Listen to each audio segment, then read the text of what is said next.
근심과 그리스도의 향기라는 제목으로 하나님 말씀 증거하겠습니다. 오늘 고린도후서 2장의 말씀은 이렇게 약간 읽는 것이 좀 부자연스러운 것처럼 이해가 조금 안 되는 것처럼 느껴지는 부분이 있지만 사실 계속 읽어보시면은요 자연스럽게 이해가 될 수 있는 말씀들입니다. 네.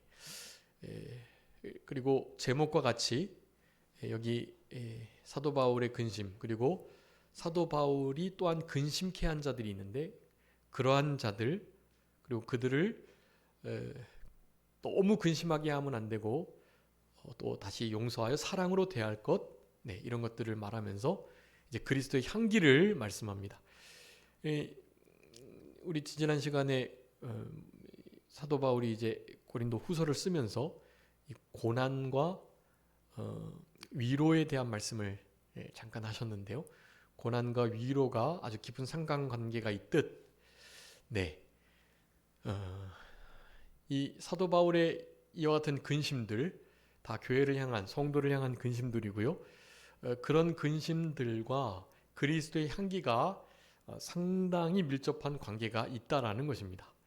이런 근심과 염려, 걱정들, 그리고 그런 일들이 일어날 수밖에 없는 이를테면 역경과 고난의 상황들, 그 역경과 고난의 상황이 이를테면 죄를 범하여서 범죄로 말미암아 하나님이 징계로 주신 것이든, 혹은 우리의 신앙을 더 연단시키시려고, 그리고 우리를 낮추시고 겸손케 하셔서 마침내 또 복 주시려고 하시든 간에요. 하여간 그 고난적 상황이 우리들로 하여금 근심을 줄 수 있다라는 것. 그러니까 이 근심은 이를테면 이제 고난과 연관이 되어 있는 거고요. 당연히 사도 바울의 근심은 세상적 근심이 아니라 이렇게 회개를 이루는, 구원에 이르게 하는 회개를 이루는 아주 좋은 근심이라고 할 수가 있겠고요. 이런 흔히 말하는 염려, 근심, 걱정할 때 그런 근심이 아니라요.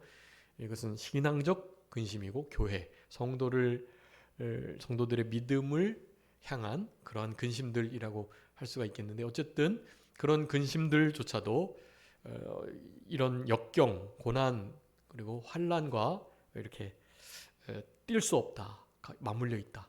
다시 말하면 이 사도 바울의 근심과 그리스도의 향기는 아주 관계가 깊은데요. 자, 우리가 아가서의 2장에 있는 것처럼 내 여인은 가시밭에 있는 무엇과 같다? 백합화와 같다. 여러분, 가시밭에 있는 백합화가 어떤 의미이죠? 다른 백합화보다 훨씬 더 향기가 짙은 백합화라는 의미예요. 왜 향기가 짙을까요? 가시 때문이겠죠. 가시에 백합화가 흔들흔들 하다 찔리게 되면 그 찔려 상처가 난 그 부위를 이 백합화가 치료하려고, 회복하려고 힘을 쓰게 되고요. 그렇게 힘을 쓸 때 백합화 자체가 가지고 있는 아주 일반적인 향기보다도 더 강한 그런 향기가 나게 된다라는 것. 사실 그런 의미를 갖습니다. 우리에게 고난을 주신 것은, 우리에게 은혜를 주신 것은 고난을 받게 하시기 위함이다. 빌립보서에 있는 말씀처럼요.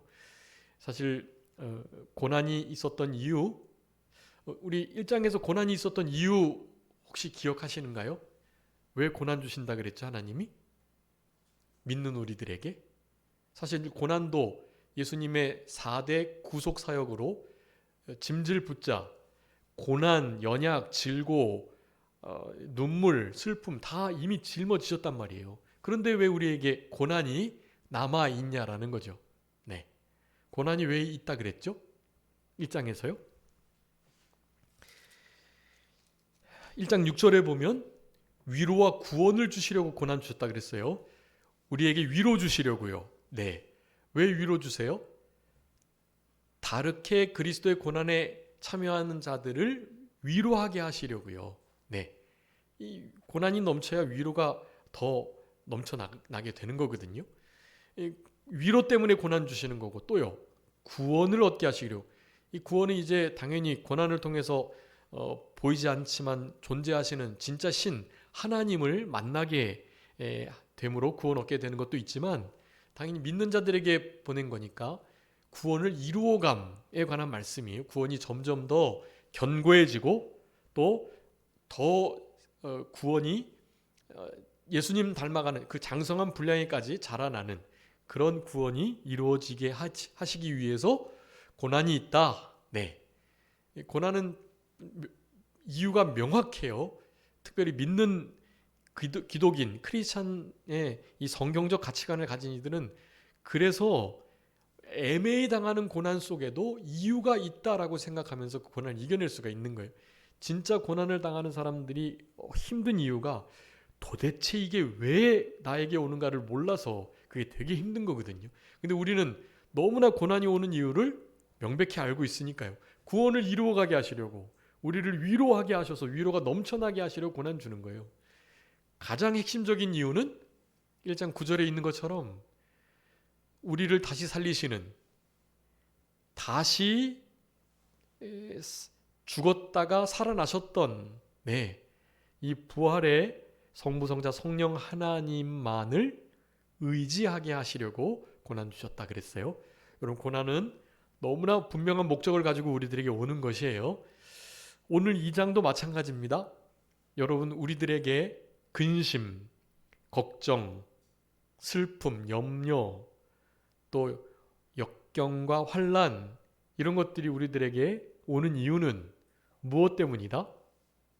그리스도의 향기를 짙게 하게 하시기 위함이다 라는 것입니다. 네, 다른 이유가 없어요. 고난이 염려와 근심이 있다면 우리는 그것을 가지고 이렇게 그리스도의 향기를 더 분명하게 나타내려고 우리가 그리스도의 향기라고 오늘 이제 2장에서 말하는데 이제 뒤에는 이제 그리스도의 편지 또 우리가 전에 배웠던 것처럼 우리는 당연히 빛과 소금이고요. 이 세상에 소금과 빛이에요. 우리는 그냥 존재 자체가요. 그리고 우리는 하나님의 영광을 위한 존재들이고 하나님의 찬송을 부르기 위해서 우리가 지어졌어요. 아니 찬송 그 자체예요. 그리고 영광 자체입니다. 그리고 우리는 하나님의 그냥 기업이에요. 우리는 하나님의 기업, 하나님의 영광, 하나님의 찬송, 그리고 그리스도의 편지, 그리스도의 향기. 우리 본질이 그래요, 사실은. 그런 일들이 더욱더 분명하고 또 확실케 되고 더 풍성해지게 하시기 위해서 고난과 근심이 주어진다. 여러분 우리의 인생 속에 사실 근심이 없을 수가 없죠. 염려, 걱정거리가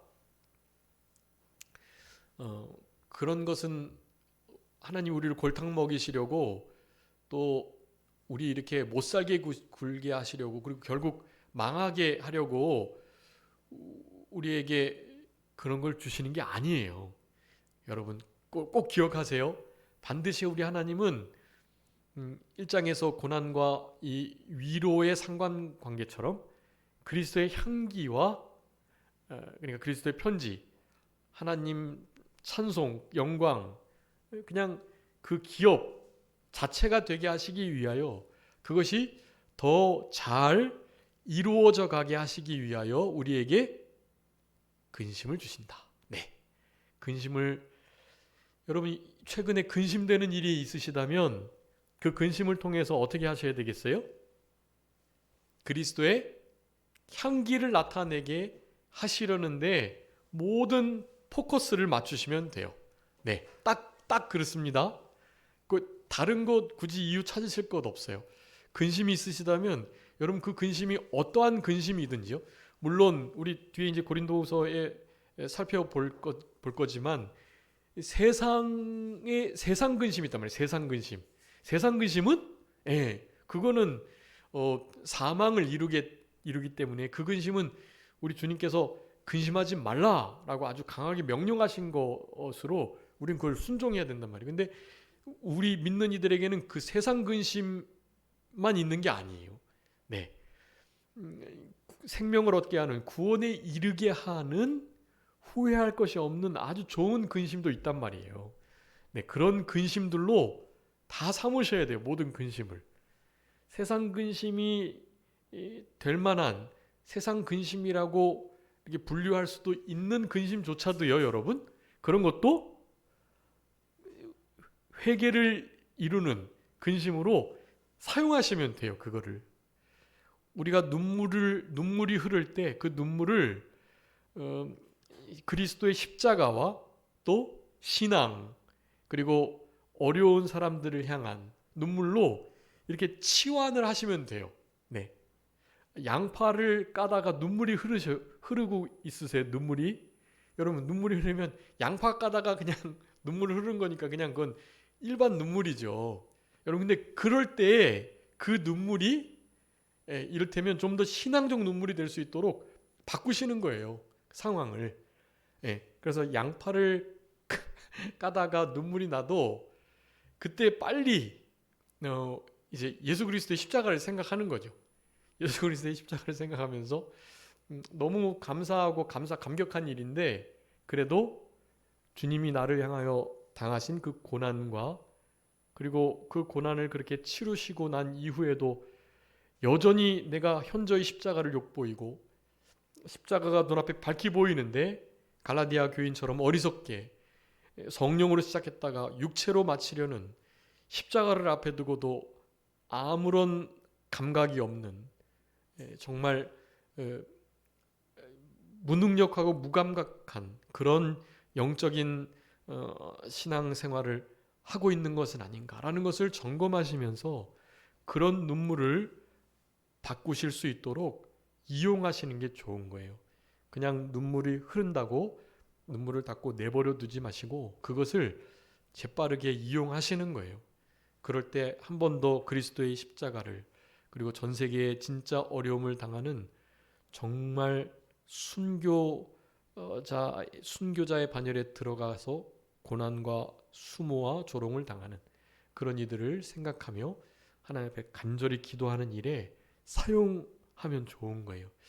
저는 이 원리를 예전에 이렇게 제가 가락동북교회에서 청년 시절을 보냈는데요.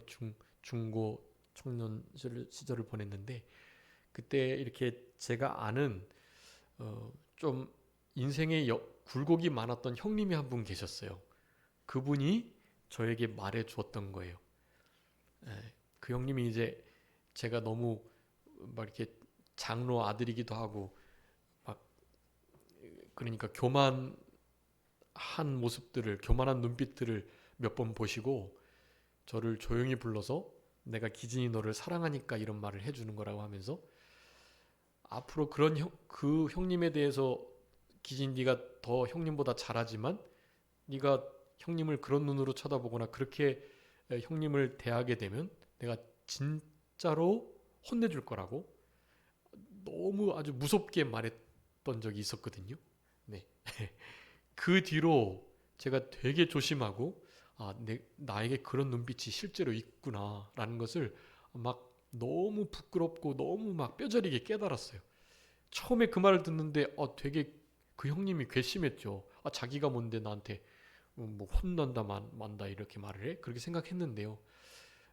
뭐 불과 한 달도 안 갔어요. 그런 마음이.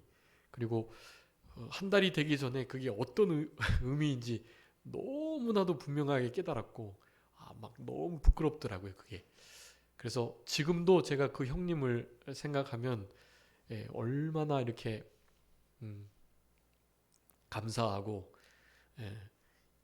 이제 찾아뵙고 진짜 감사했다고 그렇게 인사를 정말 드리고 싶어요. 네. 그런데 지금은 만나뵐 수가 없습니다. 네. 아마 빨리 성숙해지셔가지고 하나님이 빨리 거두어 가신 것 같아요.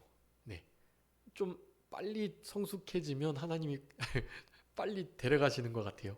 이 화액 전에 거두어 가시는 것 같아요. 네, 환란을 이 7년 대환란 당하지 않게 하시려고. 네. 근데 아무튼 그런 일들이 있었는데요. 진짜 이렇게 우리 순간순간 한순간도 버릴 게 없어요. 진짜로. 한순간도요. 모든 것을 다 보이지 않지만 영원한 것으로 바꾸는 거예요. 그래서 고린도후서 이 뒤에 이제 5장에 우리가 살펴볼 거예요. 이 환란에 지극히 이 경한 것이 너무나 크고 중한 영광의 무거운 것을 이루게 하거든요. 현재 이 고난은 나타날 영광과 좋게 비교할 수가 없어요. 그냥 비교 대상이 안 되는 거예요. 그리고 이 썩어져 없어질 이 모든 것들이 이 생명에 삼킨 바 되게 하는 바로 그 역사가 신앙의 역사라는 거예요. 다른 사람들은 이 시간이 그냥 없어져 버릴 시간인데요. 그것을 하나님의 시간표와 하나님의 가치관으로 이렇게 치환을 해가지고 적용하고 바라보게 되면 그것이 영원히 남게 되는 거예요.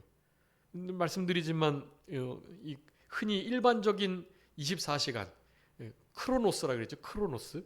그냥 흘러버리는 시간들이에요. 없어지는 거예요. 그거는. 근데 그 크로노스가 신앙의 가치관에 의해서 하나님의 시선과 하나님의 시간표와 맞닿게 되면 그것이 이제 영혼의 시간으로 이 그냥 흘러버리는 일반적 시간이 부딪히는 그 지점이죠. 그 지점이 많아지면 많아질수록 그게 크로노스의 시간이 카이로스, 하나님과 연관이 된 아주 특별한 그리고 영원히 남게 되는 시간으로 저축이 되는 거예요. 그게 성경은 그것을 세월을 아껴라라고 말하는 거예요. 세월을 아껴라. 세월을 아껴라가 그런 의미예요. 일반적으로 24시간 흘러버릴 시간을 카이로스의 시간으로 바꿔라라는 거예요. 그러니까 우리 24시간의 이 시간이 사실 한순간도 놓칠 게 없고요. 예전에 유행했던 말이 있는데 좋은 꿈 꾸세요. 내 꿈 꿔요. 이런 말이 있었는데요. 예수님 꿈 꾸세요. 이런 말이 있었잖아요. 그런 말 이제 패러디하면서 예수님 꿈. 여러분 심지어 꿈속에서도 이 무의식의 세계가 어떻게든지 신앙적인 세계의 연장이 될 수 있도록 여러분 주무실 때 핸드폰 보고 주무시면 핸드폰 보고 드라마 보시거나 뭐 유튜브 보시거나 뭐 이렇게 보시다가 주무시면 사실 그 잠들기 바로 직전에 봤던 것이 사실은 우리가 의식하지 못하지만 무의식 세계 속에서 계속 재생되고 반복되고 그래요.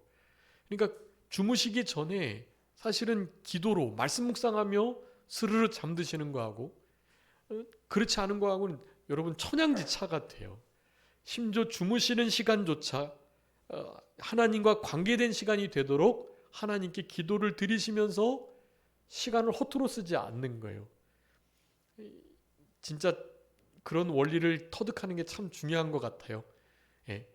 여러분 우리에게 있는 근심, 고난, 심지어 죄로 말미암아 온 것이라 할지라도요. 그것을 죄로 말미암았다면 철저히 회개하는데 그것을 쓰심과 동시에 이 시간조차도 하나님께서 결국에는 영원한 것을 이루게 하시기 위해서 주시는 거구나. 우리 믿는 자에게는 쓸데없는 것이 하나도 없다는 것을 기억하시면서 오늘 고린도후서 2장에 여러분 이 2장이 참 중요한 장인데요. 고린도후서를 쓰는 아주 명백한 이유를 밝히고 있어요. 사도 바울이 얼굴을 대면하지 않고 편지를 두 번째 후서로 써서 서면으로 대면하는 이유에 대해서 밝히고 있는 거예요. 그것은 한마디로 말하면 내 근심을 덜게 하기 위해서. 그리고 내가 얼굴을 대면했다가 그들이 첫 번째 편지에서 5장 고린도전서 5장부터 썼던 고린도 교회가 짓고 있는 많은 죄들이 있었잖아요. 그런 죄들을 회개하고 잘 고쳐서 바로 서고 믿음이 자라면 괜찮은데 그런 면들이 있었지만 그렇지 않은 부분도 많이 있어가지고 사실 우리 1장 후반부에 배웠지만 되게 이 마게도냐를 거쳐서 이 고린도에 가려고 그랬거든요. 그런데 치밀하게 계획했지만 그것을 지금 미루고 있는 이유를 설명하고 있는 거예요.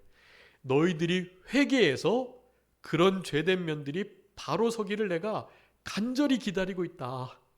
예, 편지로는 내가 강력하게 말하지만 대면하여 볼 때는 강력하게 대면하지 않도록 하기를 간절히 바란다 라는 말로 이 두 번째 편지를 지금 쓰고 있는 거예요.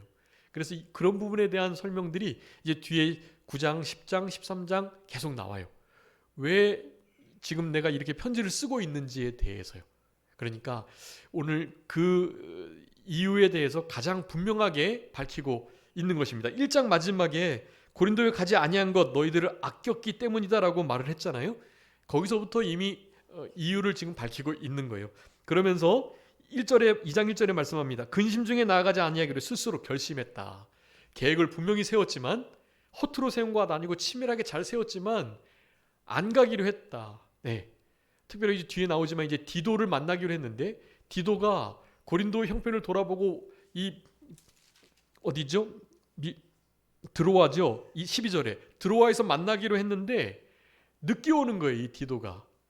그래가지고 사도 바울이 그냥 마게도냐로 먼저 갔어요.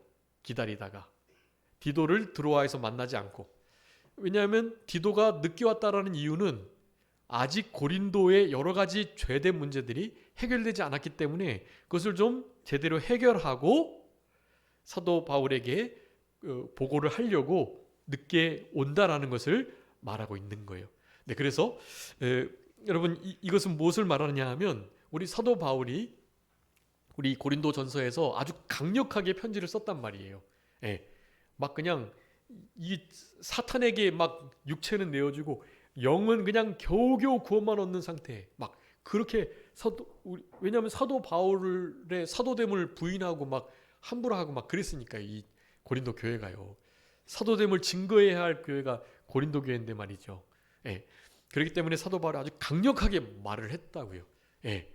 그런데 그런 말이 무색하게 얼굴을 대면하였을 때는 너무나 사랑과 용서로 대하고 그리고 죄가 고쳐졌으니 당연히 품어주고 그들을 이제 알아주고 올려주고 이런 일이 필요한데 이 대면하여서조차도 징계하며 치리하며 막 강하게 할 것을 생각하니 사도 바울이 계속해서 이 애끓는 그런 근심이 우리 사도 바울에게 있었던 거예요. 그래서 기간을 두고 조금 더 빨리 그들이 회개하고 바로 서기를 바라는 진짜 참된 스승, 참된 목자, 참된 아버지의 마음을 가지고 우리 사도 바울이 고린도 교회를 향하여 이 두 번째 편지를 쓰는 것에 대해서 지금 밝히고 있는 것입니다.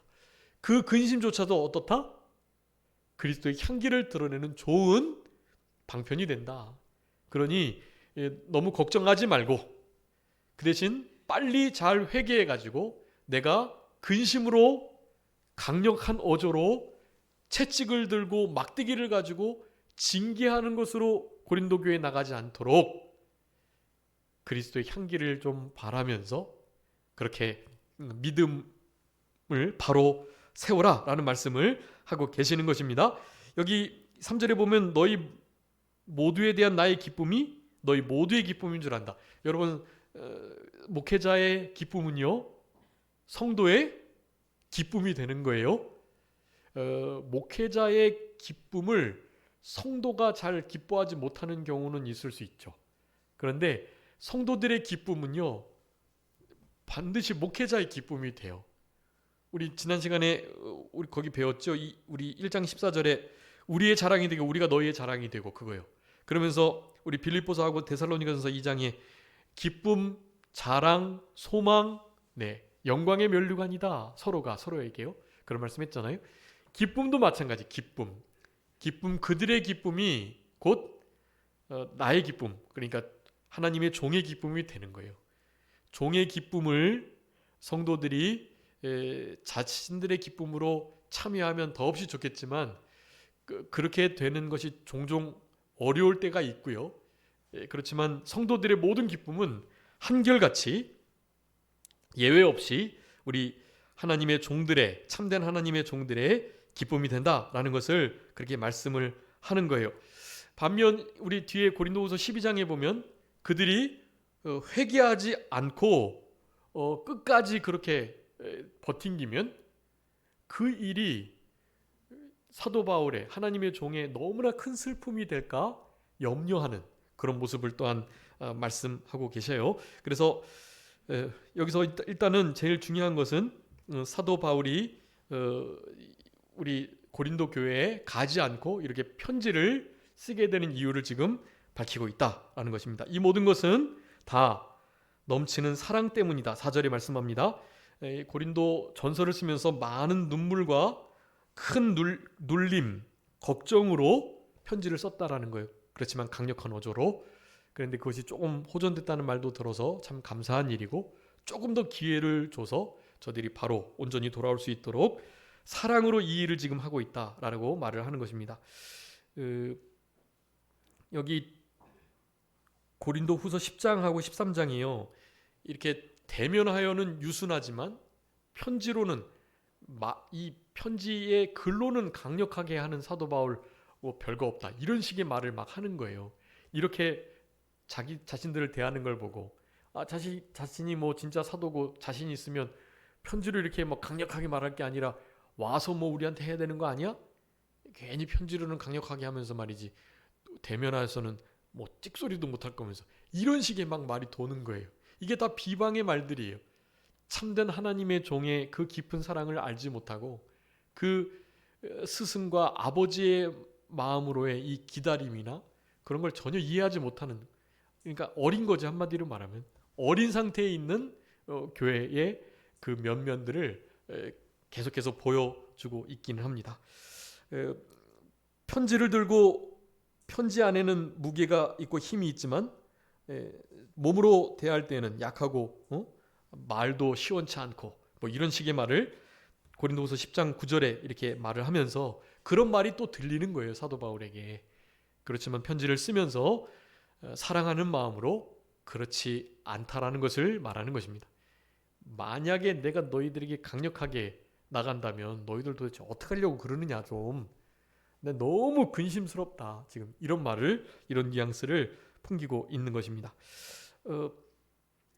한번 읽어봐 주세요. 고린도후서 13장 2절.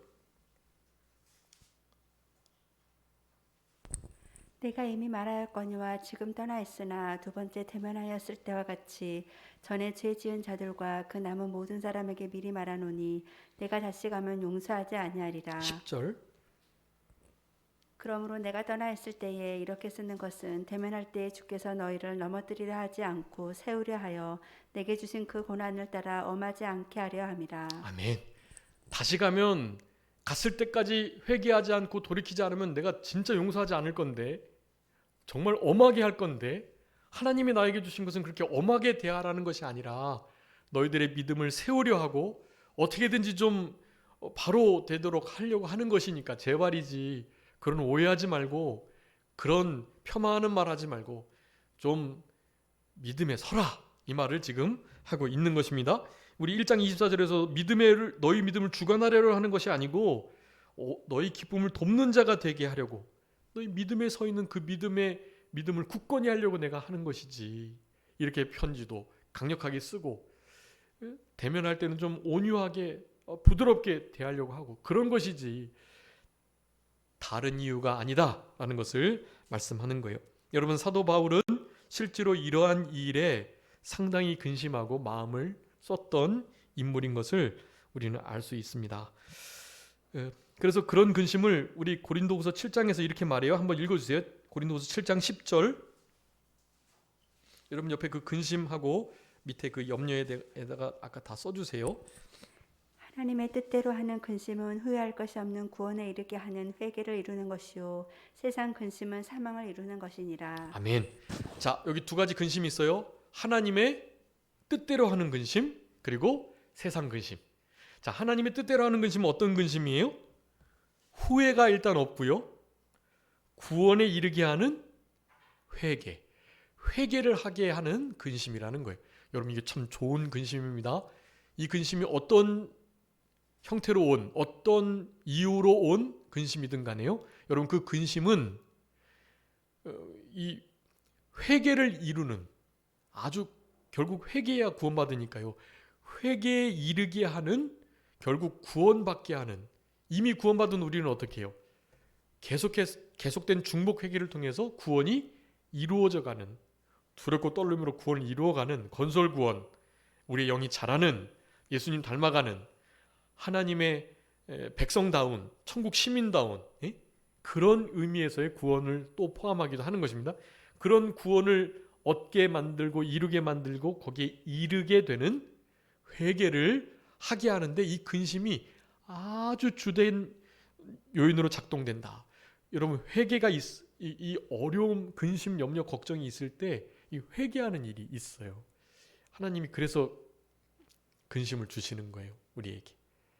어쩔 때는 막 닥치지도 않은 일을 끌어다가 막 근심하게 한단 말이에요.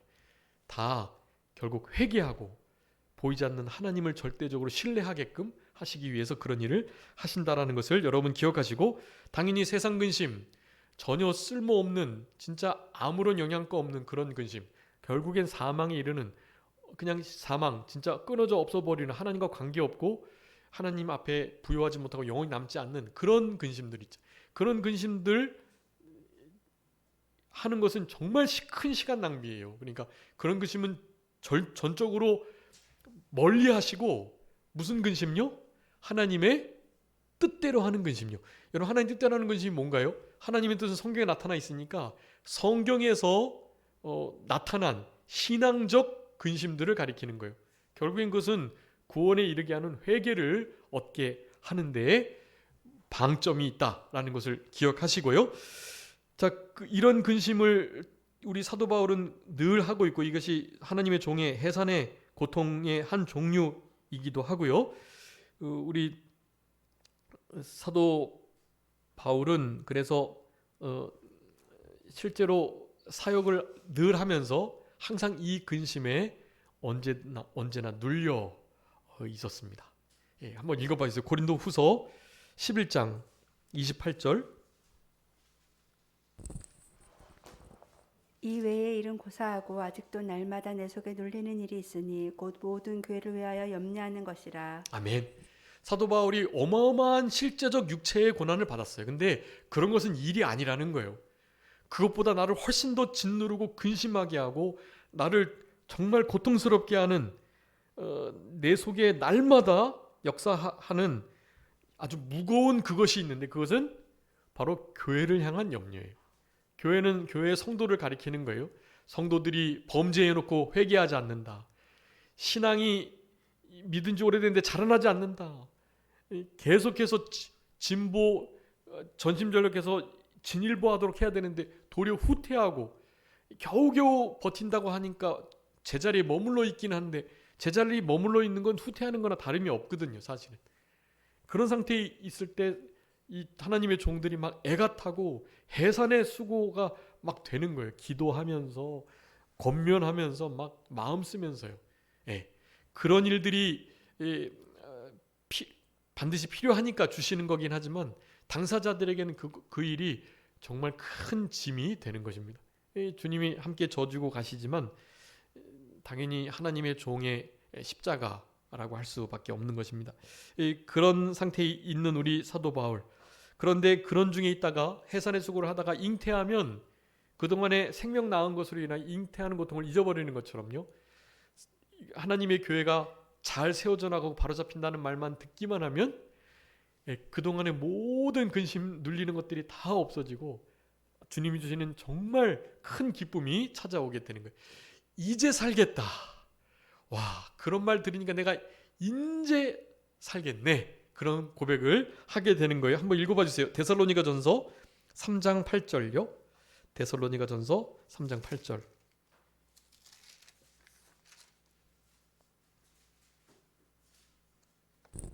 그러므로 너희가 주 안에 굳게 선즉 우리가 이제는 살리라. 아멘. 자, 주 안에서 서지 못하고 믿음에 서 있지 못하는 이들이요, 주 안에 서 있을 때, 그럴 때 내가 이제는 살겠다. 그 원어에 의하면 야, 인제 한시름 났다. 그런 의미의 막 감탄사가 같이 있어요. 주 안에 서 있다고 하니까 이제 주 안에서 좀 살아간다고 하니까, 믿음에 좀 서 있다고 하니까 너무너무 감사하고 고맙고, 아유, 내가 이제 살겠다, 그렇게 말을 하는 거예요. 여러분, 하나님의 이런 종의 마음과 이런 표현은 바로 우리 보이지 않으시지만 우리의 영혼의 목자장 되시는 우리 예수 그리스도, 우리 주님의 마음이라고 할 수 있겠습니다. 자, 이런 마음을 이해하면서 이제 그런 근심이 무엇이 되도록요? 그리스도의 향기가 제대로 바래지는, 가시밭의 백합화가 훨씬 더 짙은 향기를 멀리 퍼뜨리는 것처럼 말이죠. 그런 근심 속에 그리스도의 향기가 제대로 발현이 될 수 있는 하나님의 백성들이 되기를 간절히 바라는 마음을 우리 사도 바울이 표현하고 있습니다. 사랑으로 용서하고 위로하고 그들을 대할 것을 말하고요. 범사에 순종하는 것이 아주 중요하다는 것을 9절에서 강조하고 있습니다. 그리스도의 사랑으로 용서하고 사탄 마귀, 이 사탄 마귀의 이 11절의 계책은요, 그러니까 범죄했을 때 너무 강력하게 책망하면 또 튕겨나가기도 하거든요.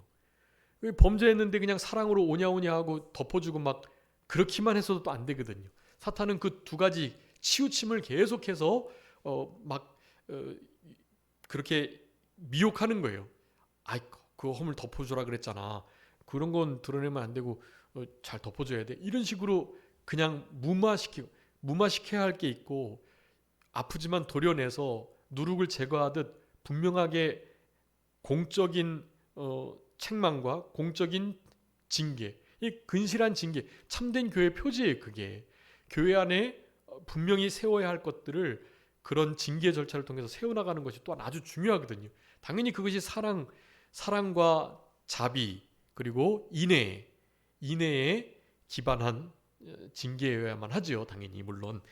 그렇지만 그 두 가지의 극단을 치우치게 하는 것, 너무 강하게 혹은 너무 연약하게 그렇게 죄된 것들을 다루면은 안 된다. 사탄은 그 계략을 언제나 쓰고 있다. 우리가 그거 알지 못하는 바가 아니다. 당연히 알고 있지 않느냐. 그러니까 아주 적당하게 치리하고 훈계하고 또한 감싸고 싸매주고 용서하고 사랑으로 대하는 일들이 필요하다는 것을 11절까지 말씀합니다. 그러면서 이제 12절에 그리스도 향기에 대해서 말씀하시는데요. 여기 그리스도의 향기는 어디 안에서의 향기예요? 예수 그리스도 안에서의 그리스도를 아는 냄새를 향기라고 말하고요. 그 향기는 15절부터 보면은 17절에 말씀이 혼잡하게 되지 않은 상황에서 순전함으로 하나님께 직접 받은 것처럼, 그리고 하나님 앞에서, 여기 정말 중요한 단어가 17절에 들어있어요. 하나님 말씀을 혼잡하지 않은 상태로, 그래서 순전하게요, 하나님께 받은 것 같은, 하나님께서 직접 하시는 말씀으로 듣는 우리 베레아 데살로니가 교회처럼요, 하나님이 우리에게 직접 말씀해 주신다라는 마음으로 하나님 말씀을 받고 그런 말씀으로 하나님의 말씀을 전하듯 징계도 하고 위로도 하고 또한 교제를 나누는 일이 필요하다는 것이에요. 그러면서 하나님 앞에서 그리고 그리스도 안에서 말해야 된다라는 것을 말합니다. 이것은 그리스도 향기를 나타내는 성도들의 언어, 습관, 일반적인 행동들을 그렇게 표현한 것인데요. 여러분, 그리스도 안에서 우리가 그리스도의 향기의 역할을 제대로 감당할 수 있고, 그 그리스도 안에서가 그래서 아주 중요한데, 이 그리스도 안에서는 제가 많이 말씀드렸습니다. 첫 번째, 그리스도 안에 있다는 게 뭐죠? 예수 그리스도의 살과 피를 먹고 마시는 것. 두 번째는 예수 그리스도를 전적으로 제대로 믿는 것. 세 번째는요, 예수 그리스도로 말미암아 살아가는 것. 이 세 가지가 요한복음 6장에 있는 것이라고 말씀드렸어요. 그리스도의 살과 피를 먹고 마시면서 예수 그리스도로 말미암아는 뭐라 그랬죠? 인하여, 의하여, 의로, 도구, 수단, 방법, 목적, 이유가 되어야 되는 거예요. 그러니까 모든 것이 다 예수님이어야 하는 거예요. 예수님 안에서, 예수님은 말미암아의 삶이라고 말씀드렸습니다. 그리고 요한일서 2장 3장에 의해서 하나님 말씀을 지키는 자가 예수님 안에 있다라고 말씀드렸고요. 그리고 진리 안에서 살아가는 것, 그것이 예수님이 진리시니까요. 예수님 안에 있는 것이라고 할 수 있겠고, 골로새서 2장 6절에 예수님을 주로 받은 자, 예수님이 우리의 삶의 왕이 되시는 것, 그것이 예수님 안에 있는 거예요. 당연히 성령으로 말미암아, 요한일서 3장 24절에 말미암아 우리가 우리 안에 성령님께서 이렇게 통해서 우리가 예수님 안에 하나님 안에 거하는 줄 알게 하신다 그랬기 때문에 성령으로 말미암아, 예수님으로 말미암아와 같은 의미를 가져요. 그리고 마지막 성령 충만한 자, 디도서 3장 6절에 예수 그리스도로 말미암아 성령을 풍성히 부어 주셨다라고 말씀하시는 것처럼 성령 충만한 자로서 예수 그리스도로 말미암아서 살아가는 그러한 자들이 될 때, 그게 바로 예수 그리스도 안에 있는 것이다 라는 것을 7가지, 8가지 말씀드렸는데, 여러분 그 예수 그리스도 안에서만이 승리할 수 있고요, 이길 수 있고요, 그리스도의 향기의 역할을 감당하는 것입니다. 소금과 빛의 역할, 그리고 하나님의 찬송으로서의, 기업으로서의 역할들을 잘 감당할 수 있는 것이다. 마태복음 5장 16절에 우리 착한 행실을 보고 하나님께 영광을 돌리라 그랬는데, 이 그리스도 향기는 그리스도의 사랑과 인격이 우리의 삶을 통해서 말과 행동을, 눈빛을 통해서 나타나는 것, 그것을 가리킨다고 할 수가 있겠습니다. 복음만 들어가는 것이 아니라 우리가 너에게 어떠한 사람이 된 것, 데살로니가전서 1장 5절에 그렇게 말씀하는데요. 사도 바울은 복음을 전할 때 말로만 아니고 성령과 능력과 큰 확신으로, 그리고 어떠한 사람이 돼서 그들의 필요를 채우고 그렇게 그리스도의 향기를 나타내며 복음을 전했다라는 것을 말씀하는 거예요. 오늘 우리 근심과 사도 바울의 교육자의 근심, 그리고 그리스도의 향기에 대한 말씀을 드렸습니다. 가시밭의 백합화, 그 말씀을 생각하면 좀 이해가 잘 되실 수 있을 것 같고요. 한 주간도 우리 그리스도의 향기를 마음껏 또 짙게 나타낼 수 있는, 향기는 계시록에 의하면 성도들의 기도라고 말하고, 또 향연, 성도들의 옳은 행실이라고 말하는데요. 좋은 행실, 좋은 기도, 그리고 말씀, 이런 것들이 향을 짙게 하는 아주 중요한 요소들이니까 그런 것들이 우리의 삶 속에 잘 어우러져서 그리스도의 향기가 우리의 삶 속에 늘 나타나는, 우리 모두가 되어야 되겠습니다. 잠깐 기도하겠습니다. 살아계신 우리 아버지 하나님, 감사합니다. 추석 연휴 오전 오후 예배 하나님 앞에 신령과 진정으로 드리게 해주신 거 감사합니다.